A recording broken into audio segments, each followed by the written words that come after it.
Take Back Your Health Now, Episode 9. You're listening to the Take Back Your Health Now podcast, the show that interviews the top doctors, athletes, trainers, and entrepreneurs to help you find the holy grail of health. Now here's your host, Dr. Dan Margolin.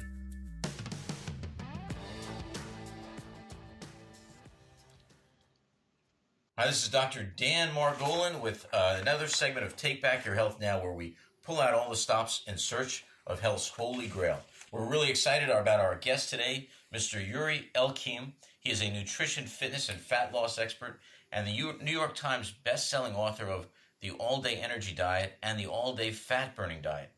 A former professional soccer player turned health crusader, he's most famous for helping people who've tried everything to lose weight and get in great shape with little success finally achieve breakthrough results. Yuri is on a mission to empower 10 million people to greater health by 2018 by making fit and healthy simple again. I love that. Yuri, welcome to the show, sir. It's great to be here, Dan. Thanks for having me on. You're welcome, sir. So you had a pretty life-changing event at 17 where all your hair fell out over a matter of weeks. This started you on a bit of a journey to find answers in health. That's crazy, sir. What was that like? What happened? Tell us about that. Yeah, so this wasn't like male pattern baldness or anything like that. This is something else. So when I was growing up, I basically was subjected to a diet that was less than healthy. Basically, the standard American diet, a lot of junk and very few fresh foods. And I didn't realize at the time that was part of the problem behind all this. So I had like really bad eczema, really bad asthma, digestive issues, and very low energy. So I didn't really pay attention to that stuff because I was playing soccer at a very competitive level, and I thought, I'll kind of run it off. And my body said, okay, well, we're going to send you a stronger signal if you don't pay attention to those signs. And so just before I was 17, I started losing my hair. And in the space of 6 weeks, I lost all the hair on my head, eyebrows, eyelash, my body. And so that was interesting. And my doctor basically said I had an autoimmune condition called alopecia, where the system attacked hair. And Other than that, had no real advice on what to do other than inject my head with cortisone. So that kind of led me down this path of trying to figure out what was going on and how I could get to the root of the problem and then hopefully solve it. Wow, just a little more on your diet. What were you generally eating prior to that? Like a lot of chocolate, candy, sugar, soda, those kind of things, or was that part of the diet? It was like microwave dinners, grilled cheese sandwiches every day after school, hot dogs, pizza, a lot of fast food because my brother and I were both playing soccer, so we were out 4 or 5 nights a week. So, McDonald's, stuff like that for dinner. Now, did your brother? Not the healthiest of food choices. Did your brother suffer from anything like that as well, or anybody else? Had anybody else in the family ever had this? No one in my family tree that I'm aware of has ever had alopecia, which was interesting. My brother actually had weight issues growing up, so he kind of grew out of that. We actually started working together in our mid-20s, and I think having him work, helping him lose the weight, because he grew up fairly heavy. Yeah. And so I think, food choices can affect people differently. And in my case, it kind of sent my immune system haywire. In his case, it led to, putting on a bit more weight. And so interesting. Wow. Now you played pretty much professional soccer, like with all these kind of health issues before, finding out more about nutrition. What was that like? I mean, once you lost the hair, did you immediately jump into learning more about nutrition, or was there a process where it took several years, or how was that like? What was that change like? It was about an 8-year process that was overlapped with a lot of different things. So I went to university. Actually, my agent soccer opportunity to play over in France with one of the top clubs, and I told him I wanted to do my university degree first. So I went to school and studied physiology and health sciences at the University of Toronto. So I did that. During that time, I didn't learn anything about nutrition. So I learned a lot about athletic conditioning and how the body works and physiology, but nothing about nutrition, which was kind of surprising. So I played 2 years professionally while I was in school, locally in Toronto. And then when I was finished my degree, I went over to France to play. even during that time, I remember when I was in France, I mean, I would go get a baguette every single day. I was having chocolate crepes, games, like doner kebabs and fries afterwards. Right. Like it was like I was like really clueless. And I only think back now, like, had I known this stuff back then, how much more effective I would have been especially from a recovery standpoint, because that was a really big issue as an athlete, is recovering effectively from all the training and games. But anyways, I decided to hang up my boots when I think I was just about 25, and I came back to Toronto, and I just knew there was something that I needed in this world than play soccer. And so very quickly, actually, through a weird series of events, I was introduced to a natural nutrition school in Toronto, and I thought, hey, this would be great. And actually, at the time, previous to that, I was also training clients. So while I was in school, I was training clients, playing soccer professionally, even though I was signed as an amateur to maintain my status at the university. And I thought, okay, going to this nutrition school could be interesting because it would help my clients, not even thinking that this would really help me. But it was a massive shift for me, because I started to learn about this thing called nutrition and this whole world of what that encompasses. I was blown away. So very quickly, I started adopting what I was learning for myself and had a lot more energy, cleared up all my health issues. My hair started regrowing itself within the space of months. And I was like, wow, this is extremely powerful stuff. I need to share this with more people. And that was, again, like a whole good 8-year journey from the time my hair initially fell out. And to this point, actually to this day, my hair fell out again a couple of years ago because I had regrown my hair, but I took the time who was 1 year old, to the doctor. And while I was there, the doctor recommended I get a tetanus shot, which I really didn't need, but I didn't even question. And so again, my hair started falling out again because my immune system just went, haywire again. So it's one of those things where, autoimmune disorders, they kind of, you go through peaks and troughs, but at the end of the day, I mean, I feel great, and I don't really stress too much about the hair anymore because there's, bigger fish to fry, if you will. Oh, absolutely. But I'm happy. It's really put me on a journey to help a lot of people. And I believe that's, that's part of the reason that I'm here, and that, my story has really helped other people live their truth and kind of, get out of their ruts and live a healthier life. So it's all for a reason. Well, you put a lot of focus on really simplifying the complex between fitness and nutrition, and what does that look like? How do you go about doing that? Well, I think, what I realized early on was that I don't like going granular in terms of this study showed this and this, the specific results of this study. I'm not one of those guys to go very deep on the specifics and details of a lot of stuff. And the benefit to that is that I'm able to take a lot of that complexity and a lot of those details and simplify it so that regular people understand it. Right. And so that's what I've been told over and over again over the years. They're like, you just make stuff simple. I'm like, okay, cool. Maybe this is really what I do. So yes, I help people have more energy, burn, kind of the two of the things that I'm probably the best at. But above and beyond, at a meta level, what I do is I really give people a better understanding of how their works at or just even from a nutrition perspective, how to really make things simple. And maybe sometimes it's too simple because people want super specifics on a lot of things. But I'm like honestly, just eat real food. I mean, that's obviously a bad example, but I think people are overwhelmed already and they're confused. There's so many different experts saying different things. And what I try to do is I just cut to the principles and I cut to the fundamentals. And I'm like, listen, it doesn't matter what so-and-so says or so-and-so says. Here's kind of what's happening in your body. And if you understand this, hopefully you'll make better decisions based on knowing how those decisions impact this process.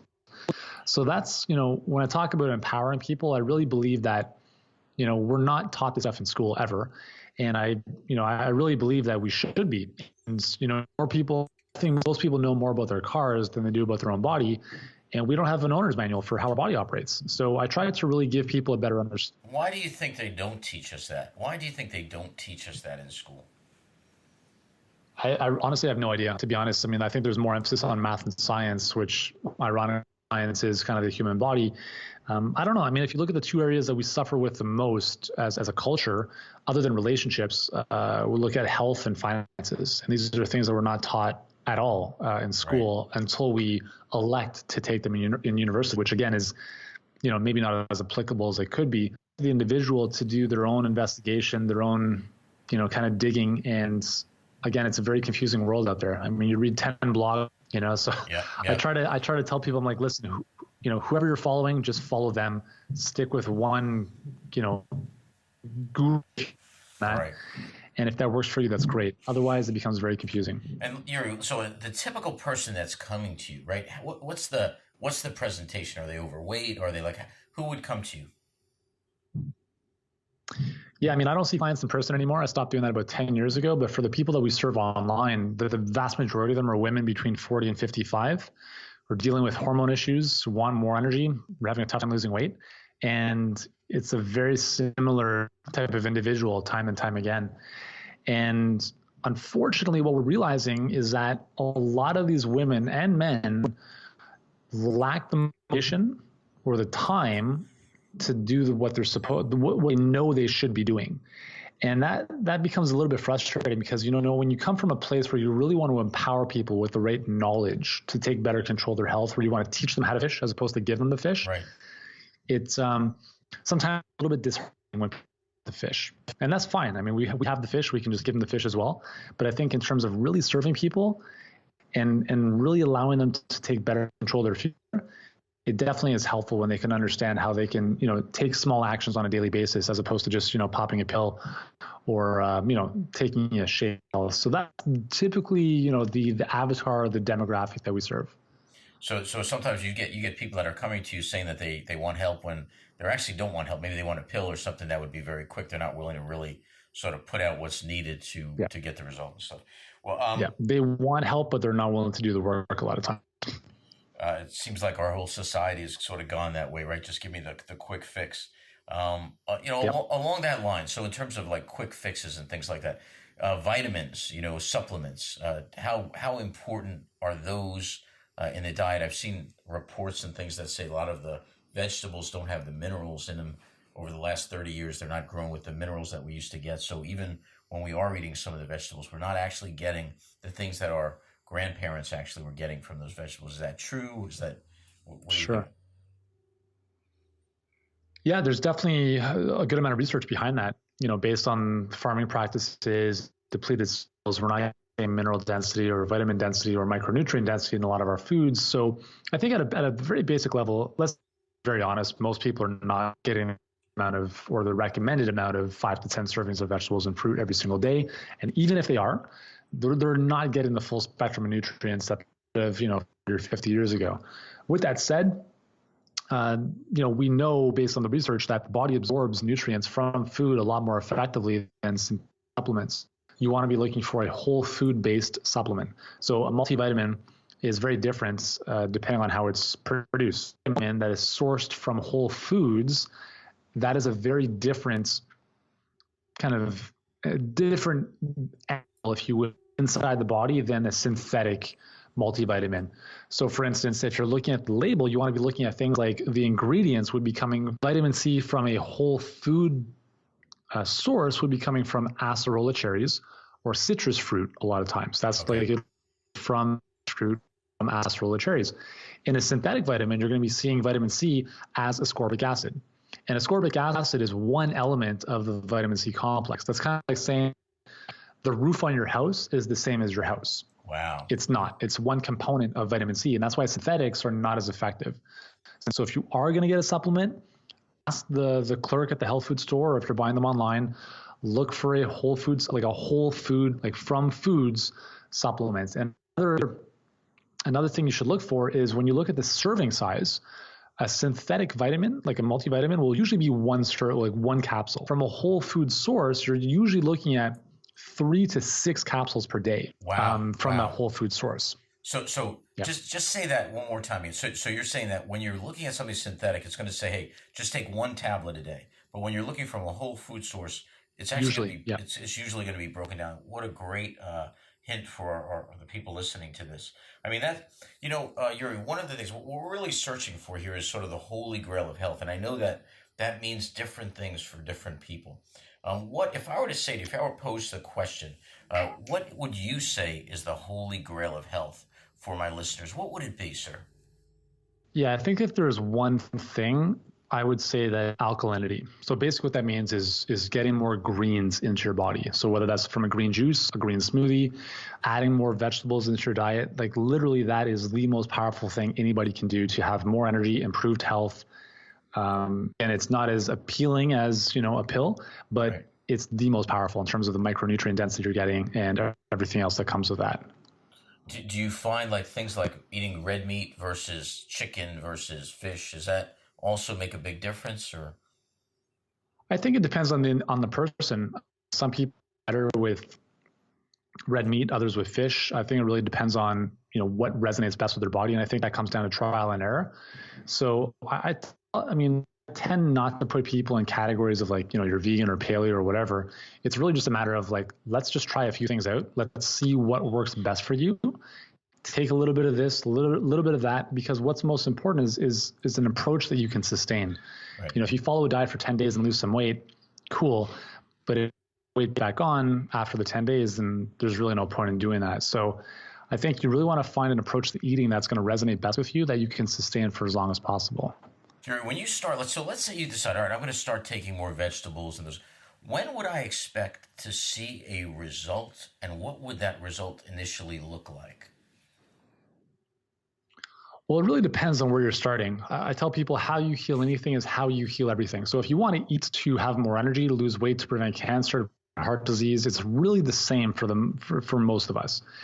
And when it comes to energy, again, there's a difference between salad and a green juice. The green juice you're going to find an immediate benefit from because you've removed the fiber and you're literally getting like a liquid infusion of those nutrients directly in your blood, because your body doesn't have to do any of the digestion or the dealing with the fiber.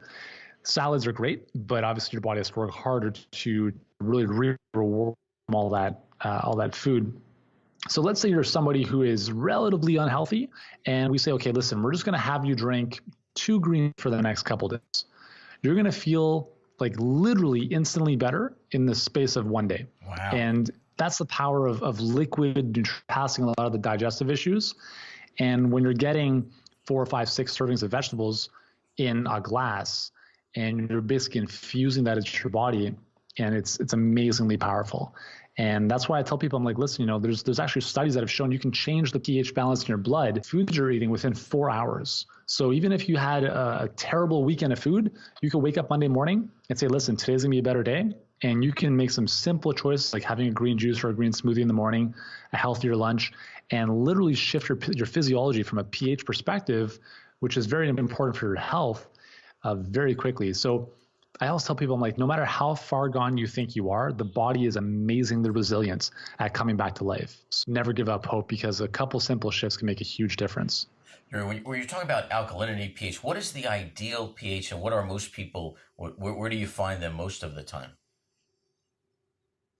So our ideal pH in the blood is about 7.35, which basically means it's slightly alkaline. So 7 is neutral, 14 is the most alkaline, 0 is very acidic.